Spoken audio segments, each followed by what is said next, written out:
Welcome back, everyone, to Four Feathers Press 4-in-1 book series. Today, I'm going to spotlight book 2. And you know the poets in there, right? Petrushka Alexeyeva. She'll be coming to an episode in the future. We got Jeffry Michael Jensen with us today. You already saw Marvin Lewis read his poetry, and Lori Holloway as well. So in book bingo, I'm booking that book 2. We'll get all 4 poets first. All right, so like I said, Jeffrey Michael Jensen is here, and he's selected 3 of his 12 poems to share, just to give you guys a sampling. Remember that this book can be purchased by either going to the Four Feathers Press website, which is fourfeatherspress.blogspot.com, or even better, go directly to the poet and buy it directly from the poet. They have a few copies themselves. That way they get the money right away. So, how much money? Yeah. These books are $10 each. Like I said, they're 4-in-1. They've got 4 poets in there. It's like 4 chapbooks in one book. So it's a lot of good reading. Getting a lot for your money there. And enough advertising. Let's get down to the poetry.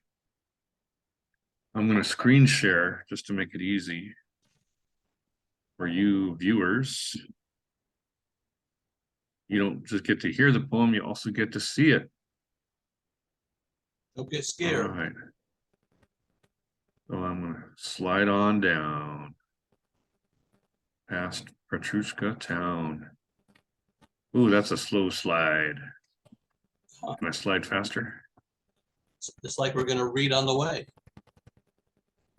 Yeah. Oh, we're just about there.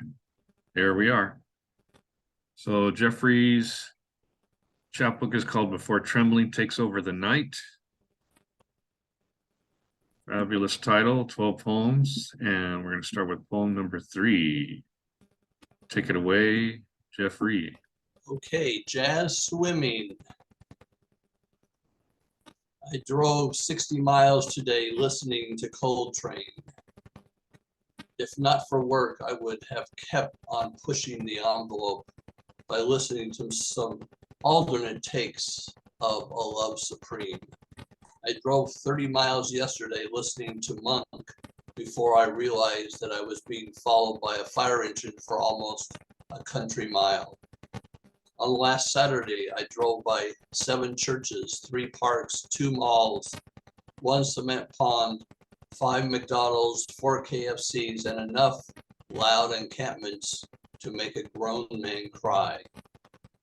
If a storm doesn't materialize, I plan on driving another 40 miles tomorrow listening to Charlie Parker.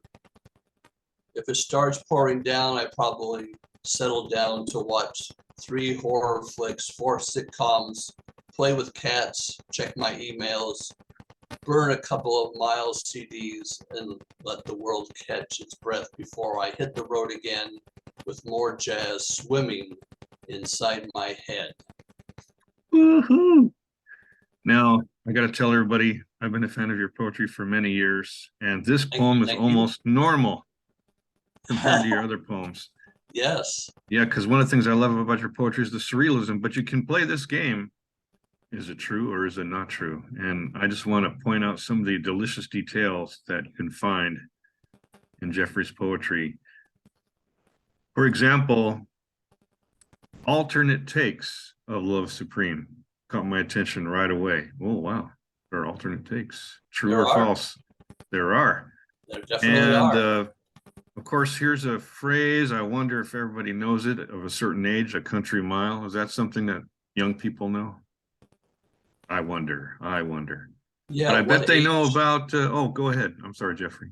No, I was just thinking, yeah, what, because of my own generation, the sense of what becomes familiar and the phrases we use, and we mix it together in poetry with other more current. So it's a blending, and the reader, if they are concerned, then they should get up to speed, right? Yeah, just take that country mile. If you don't know what it is, Google it, right? But a country mile, as I recall, that's a leisurely mile. spacious, Yes, open, it's yeah. like, it's not exact measurement. It's a matter of you're out in the middle of nowhere and you just go as far as you go. But it's never that easy because you're being followed by a fire engine. So that's fabulous detail. And then these young people probably heard of, oh no, maybe they haven't heard of a cement pond. I like to pronounce it that way because that's the way they used to call it on the Beverly Hillbillies. They call it a Yeah, cement pond. that's Yeah. how that's the reference that Yeah. came Ellie Mae and Yeah. and Jethro and their cement pond. Oh, and they're probably all too familiar with the McDonald's and the KFCs. But this is a very interesting line that follows, because this is something that really hits today, and that's loud encampments, enough loud encampments to make a grown man cry. Wow. Yes, there That hit, that's a yeah. serious, sort of that serious little jab that gets included. Um, that what's going on in the world, especially in the Los Angeles area. Hmm. We have climate, but then we have more people who don't have affordable housing. So And in case you didn't know, Jeffrey, I'm a huge music fan. So I mean, I'm lapping up this poem. I love musical references and poems. I have a channel on YouTube called Find Music. yes, You yes, heard of it? Okay, good. I have heard of it. And so not only do we get on Coltrane, we got Charlie Parker and Miles Davis And in one Monk, poem. we get Thelonious Monk too. Oh, I missed the monk. Oh, there he is. Yeah, okay. Yeah, so loving it, loving this poem. Just the jazz swimming inside your head. That's such a strong finish. What a poem. Okay, is it okay to go to the seventh poem or the 11th poem first? Which one do you want to do first? Let's go in order. So we'll go to 7 next. Okay, because I'm just I'm scrolling slowly so people can see your great titles. Yeah, very interesting lines in this man's poems. Here, this one will really show you the point. Go ahead, sir. Okay.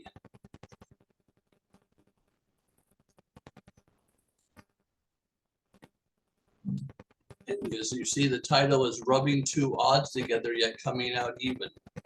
Scratch your head. How is that possible? I played tenant lodger, living lullaby attic upgrade, turned into a jumper, jostling maid, dry wisdom, watching miniature interracial apartment nesting fly. It became tantamount to a total obsessive groundedness. As growing went unpredictable on a hard drive running, rubbing two odds goes tactical on major mom's glow confession. Super curly neighborhoods, mandatory perennial, intrusive disappointment, repertoire representation cry. Even expletive obstacles end up burning down to flow fragments. Archetypal ladder continued to tilt with a rapport grit grind. I pulled clients out of a line as incentives truly sparkled sour solitude, ecstasy fevered archipelago. Clarinet, math, homesick, toxic boyhood, California, approaching vacancy, Homer side, journey gone. Another odd curse, growing Gandhi into a visual peril escape. Naked, rattled, kissing cousins, strung out, grieving, music skirts nightmare, catching starlight frothy. Warm upstream moisture waiting anywhere, stuck lingering. Packed store hands, remember praying trees steady supported. I faulted supremacy before being wandering, bought ribbons flash. Running endures, ankles sweet, built security, naked, tortured memory. Slump shores, clarity, marriage of embroidery, surface, natural attraction. Ripped shade, jangled, island engineering, purple, Swinburne decadence. Precision focus, balanced abstract motion, gesturing a tender, cranky plath. Milton mimics strong landscape exposure, long space paneling. Palpable Pushkin, fragile contemplation shines, organic calm, cluttering virginity.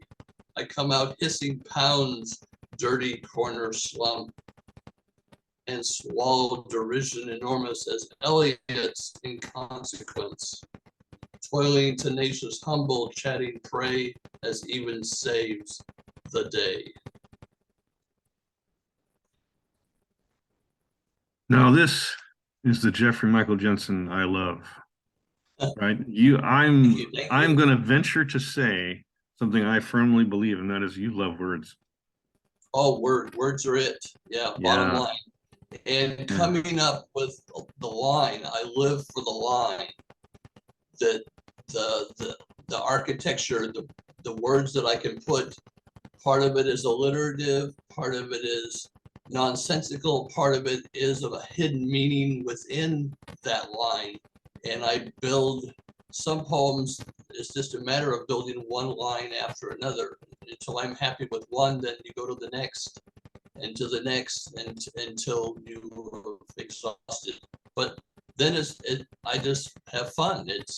It's a matter of you put in references to yourself, references to literature, references to music, references to the world, and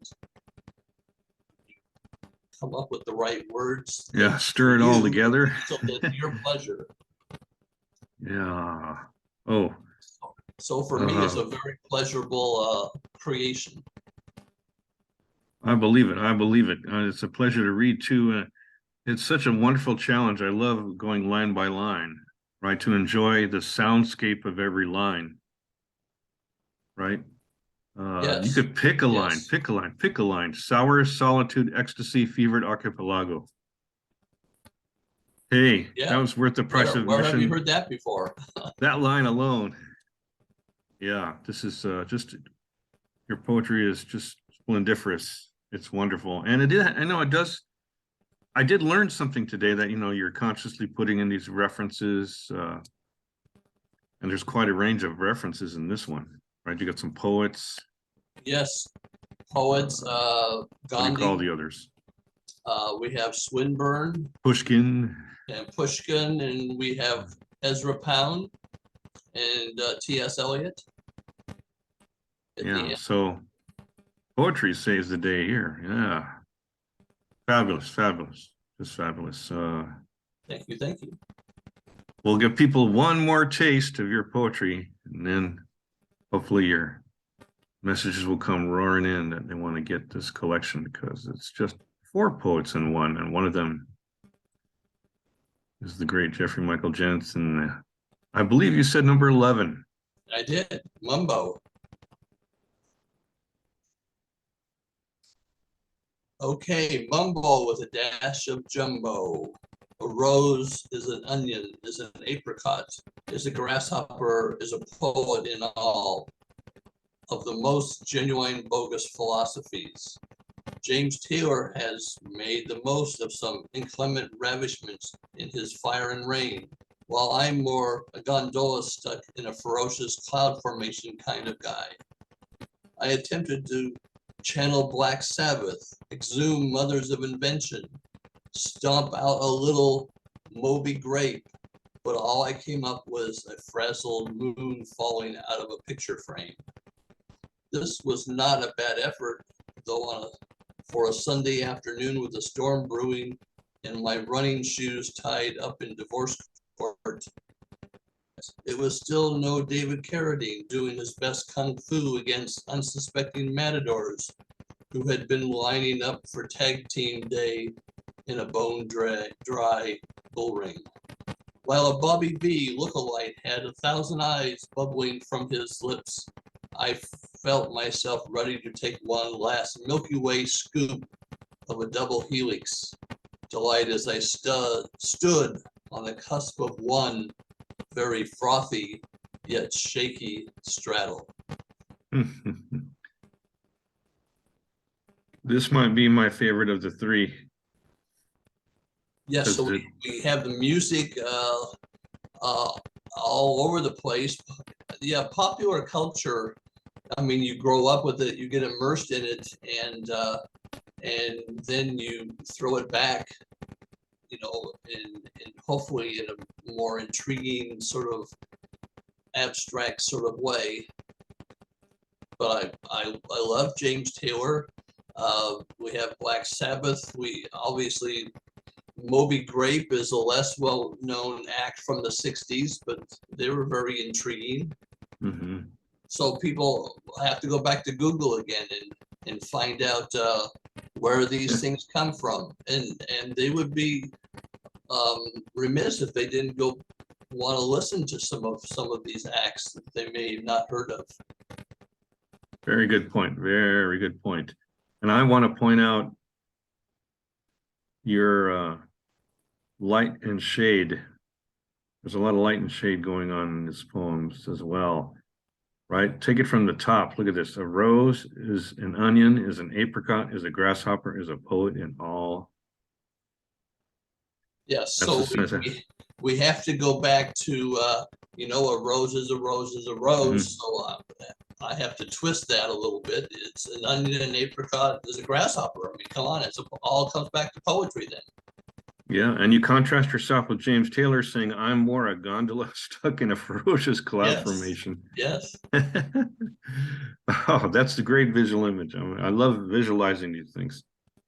Oh, yeah. And of course, you might have seen, I don't know if you saw my reaction. I gave you the finger snaps for, all I came up with was a frazzled moon falling out of a picture frame. That's brilliant. Yeah, thank you. Thank you. I love those lines. I have heard of David Carradine, so I feel knowledgeable. Right. Yes, we had his show that he was in, Kung Fu. And you took it beyond that by saying he's doing his best Kung Fu against unsuspecting matadors who have been lining up for a tag team day in a bone dry bull ring. Yeah, I don't know. I'm not sure where that came from, but I thought it was, you know, the challenges of a 70s icon TV star, you know, they have to have other challenges besides just, you know, read the script. All right, fans, if you want a Milky Way scoop of double helix delight, you know what to do. Get a copy of 4-in-1 Book 2. Oh, let me take the screenshot off, then you can see a little better. More. There we go. More good stuff. 4-in-1 Book 2. 4 chapbooks by 4 wonderfully diverse poets. I mean, these 4 poets could not be more different. Petrushka, see you later. Jeffrey. Yeah.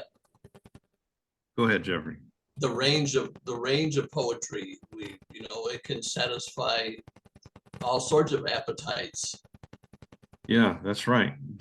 4 different meals in one book for just $10. That's right. Yes. Go to fourfeatherspress.blogspot.com, or even better, hunt down one of these poets. Get a book directly from the poet. That's the way to do it. Oh, yeah. Where can they find you? Where can they find you, Jeffrey? My Can you be found? Can I be found? I'm in Pasadena.